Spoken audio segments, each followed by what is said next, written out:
Grand Rising, Kalina, SatMom. Just wanted to stop and share a couple thoughts on the current energies at hand and share a couple of really awesome accessible offerings coming up for solstice and beyond. So, welcome. Thank you for being here and taking a few moments of your time. So, what's up now? We've been through the eclipses. So, we've had about a month to work with the energy and the release from the eclipses. I think most of us saw some things flush out pretty dramatically and some really good potential seeds come in and plant themselves. So notice, if you're feeling a lack of seed, maybe we just haven't spent time focusing on the seed. We've been focusing too much on what went out. So take a moment to see what the texture and tones have been of your life since the eclipses, to totally find that seed and that gem that's been gifted to you. Because there is one present.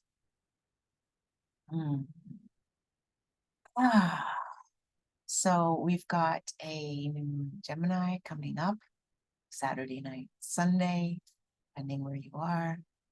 So, and we've also got, what else is up? Current astrology. We've got Saturn going into retrograde, Pluto already in retrograde, Venus is coming up. So we can really support ourselves for the Venus retrograde coming up, which has everything to do with our self-worth, self-love, the value we give ourselves, the financial value associated with that as well, how we value our time and our contribution, how we value our interaction with others and what we bring to the table. So, Pluto retrograde, going back into Capricorn, we've got this 6 months of space to really, there's going to be some more releasing of old paradigms and old structures in our lives that truly don't serve us anymore. And there's the whole raising of the responsibility of what do we truly want, instead of focusing on the pain of the stuff leaving that doesn't serve us anymore. How responsible can we be on focusing and really culminating the energy of what we truly want instead? So, that can require some responsibility with our thinking and our emotions. So, thought processes we can work with directly. As far as doing shadow work or diving in, emotions have an energetic flow to them. Thought processes can be confronted directly because most of those are old patternings, and we can use tools to stop that current thought process or that, that kind of train. These thought patterns get so embedded, they're like canals in our brain systems, body systems. So, it takes a little bit of responsibility to say, no, I'm not going to continue entertaining these thoughts all the time and letting my energy get worn down because of these thoughts. And I do have a couple little nuggets of evidence that tell me it may not be true. Okay, so we really have to really ride on that and take the responsibility for those old thoughts. Lack of forgiveness, and that is for giving yourself a way to move past it. It has nothing to do with redeeming another person of actions that they chose to take that were not responsible. That is their energy and their responsibility. So forgiveness is all about releasing yourself from the past and choosing a new story or a new perspective about it. Let's see, Saturn's going retrograde on Saturday, just before the full moon, the new moon, excuse me. So, and Gemini also. So Saturn has to do with our personal structure, responsibility. So we're going to be called to task. And so since the eclipses have flushed some things out, it didn't completely not every single cobweb of everything that is associated with that has gone. So you'll notice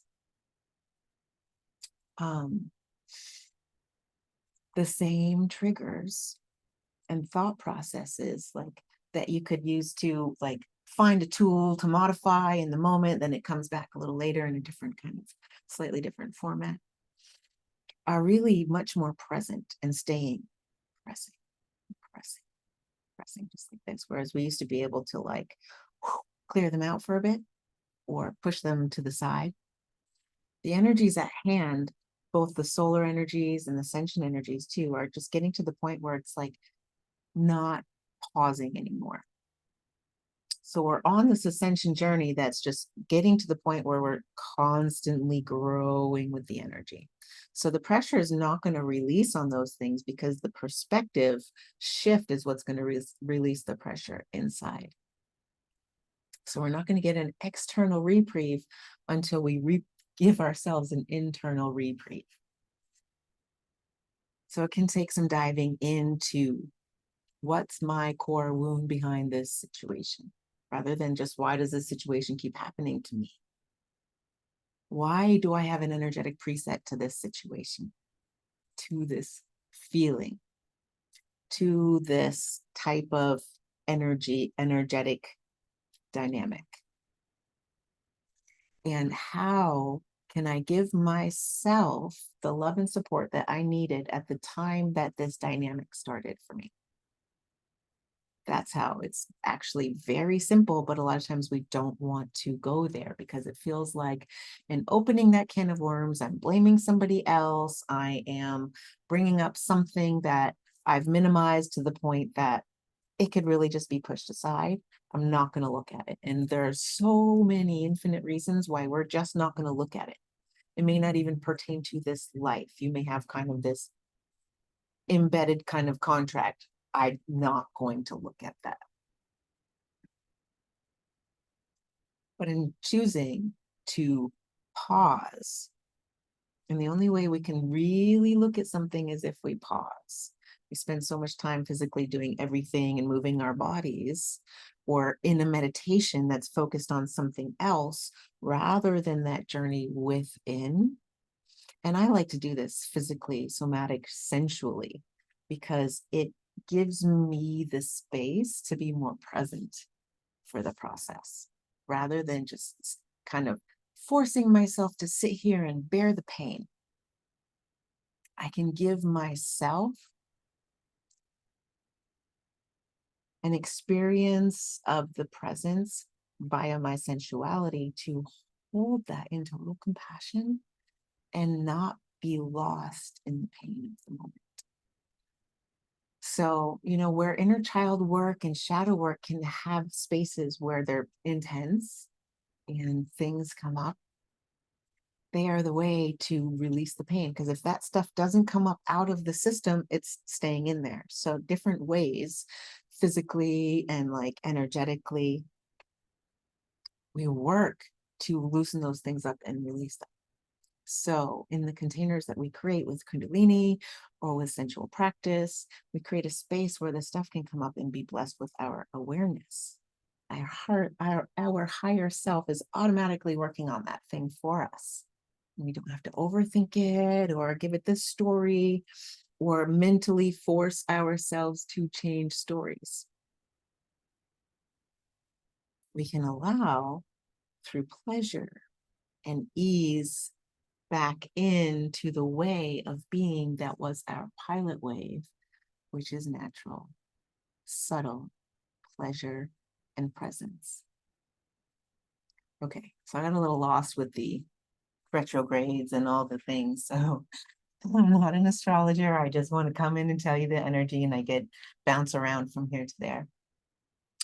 So Saturn going retrograde is shoring up our inner resources and our inner foundations so that we can ensure like we have the ability towards ease. We're set up in our own foundation. So this is the universe blessing us with the really pushing through this time because we do have the power and the inner resources and the external resources and every single resource that we actually could imagine. here, even though we block ourselves from certain resources feeling present in our lives now. I'm telling you this because I know it and I feel it and I'm there in this with you. It's the same thing for me. So we had the flush and we're, the things that, and they're probably like the one or two main storylines of your life that are just like finding ways to stay present, stay present, stay present. And the more that we project and blame and spaz out and let our nervous systems get deregulated, the less we can take this in and really do the work. So the work is like staying grounded, keeping control of your own energy. So if some big things come in, give yourself the space to work with it whenever you can. And if you have to wait, the moment doesn't provide that space, promise yourself to come back to it. If you need help, you can contact me. If I'm always available for help, we can start the conversation without having to have a contract at first. There's help at hand to help you understand that getting in contact with your inner child is the most blissful thing that you can do for yourself. And knowing that your inner child is A-okay with your choices and your decisions and your way of going about life is going to bring you to the present, your pleasure. So it's all about working with those pieces that don't feel light-filled in order that we can help them get there. And the pieces of us that don't feel light-filled are not allowed to be sectioned off into the closet any longer, because it's going to hurt more and more and more until we get the message and invite them back in. So that's really the message that I'm saying. I just finished up a women's sensual self-healing circle. And it's just becoming more and more present for me how platonic intimacy has been like stripped from our lives.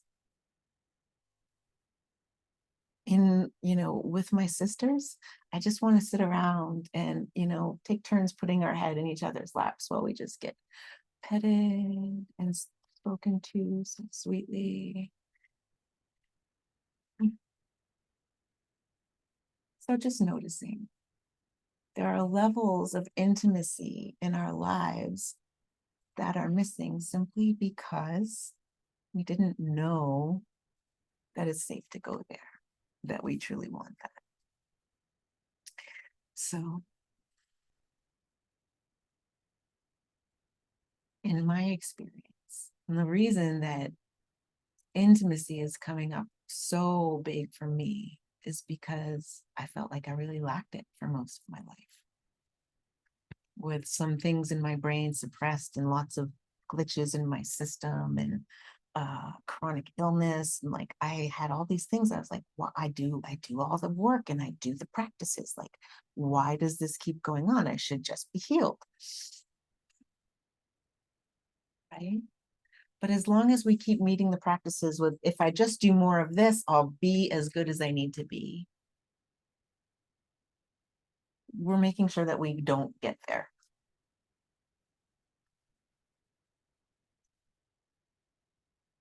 When we show up and can be really present using our sensual nature, which is a part of the feminine, which is a part of everybody.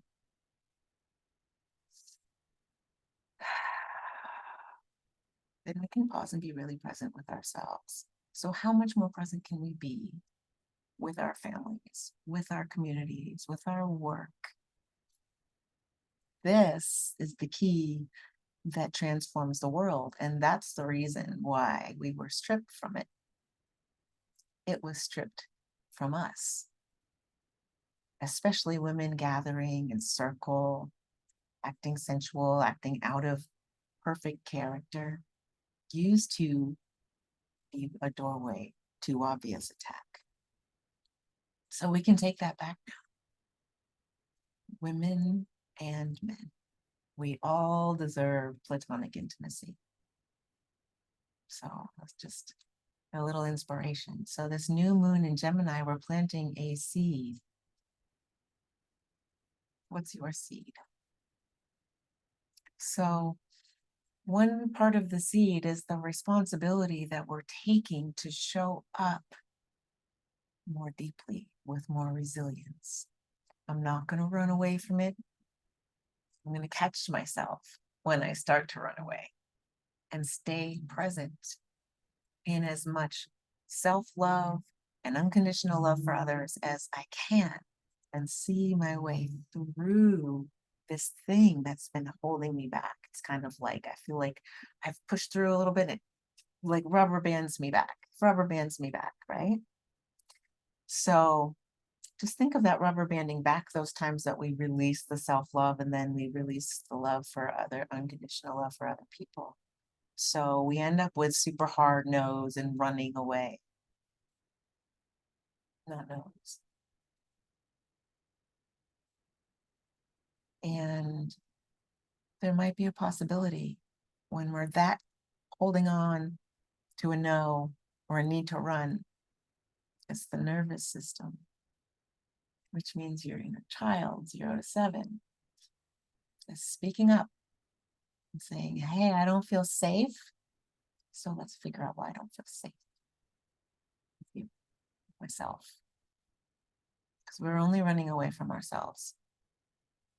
And it's time to stop and be present with how beautiful we are. Because you are. SatMom, thank you. Oh, so please check out SatMom, SatMom.com. We've got some beautiful solstice events coming up in person in Vermont, USA, and online as well. We've got Kundalini and sensual practices, all trauma-informed, all really juicy and delicious types of offerings to come to. Everything's on donation. So donate as best you can. But most importantly, like, check things out and show up, because your soul and your inner child will be so happy that you did. Take care. Happy new moon in Gemini.